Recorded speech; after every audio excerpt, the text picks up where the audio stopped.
ஒரு முக்கிய செய்தி வந்திருக்கிறது. என்ன செய்தி என்று நாம் பார்க்கலாம்.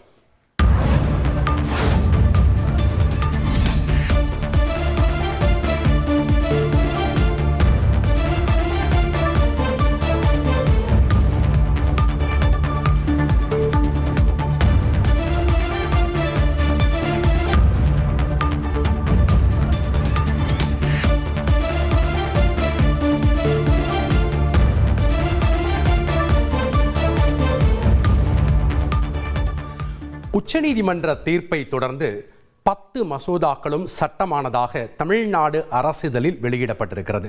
விவரங்களை வழங்குகிறார் செய்தியாளர் பாஸ்கர். வணக்கம் பாஸ்கர்.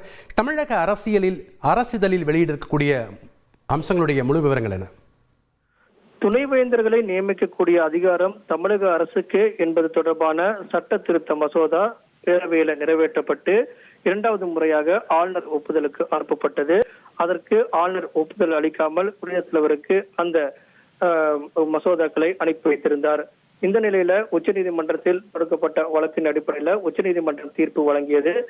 அந்த தீர்ப்பின் அடிப்படையில அந்த 10 மசோதாக்களும் நிறைவேற்றப்பட்டதாகவே எடுத்துக் கொள்ளப்பட வேண்டும் அப்படிங்கிறதையும் அதுக்கு அனுமதி கொடுக்கப்பட்டதாகவே கருதி கொள்ள வேண்டும் என்பது தொடர்பான உச்சநீதிமன்றம் பரபரப்பான தீர்ப்பை வழங்கியது. இதன் அடிப்படையில அந்த 10 மசோதாக்களும் கடந்த நவம்பர் என்று அனுப்பியதோ அன்று அடிப்படையிலேயே அன்று தினமே அது நடைமுறைக்கு வந்ததாக கருதி கொண்டு அதன் அடிப்படையில 10 சட்ட மசோதாக்களும் இன்று அரசிதழில் வெளியிடப்பட்டிருக்கிறது. தமிழக அரசு மசோதாக்களுக்கு அனுப்பிய 2023 நவம்பர் 18ஆம் தேதி அந்த ஒப்புதலுக்காக அனுப்பப்பட்டது.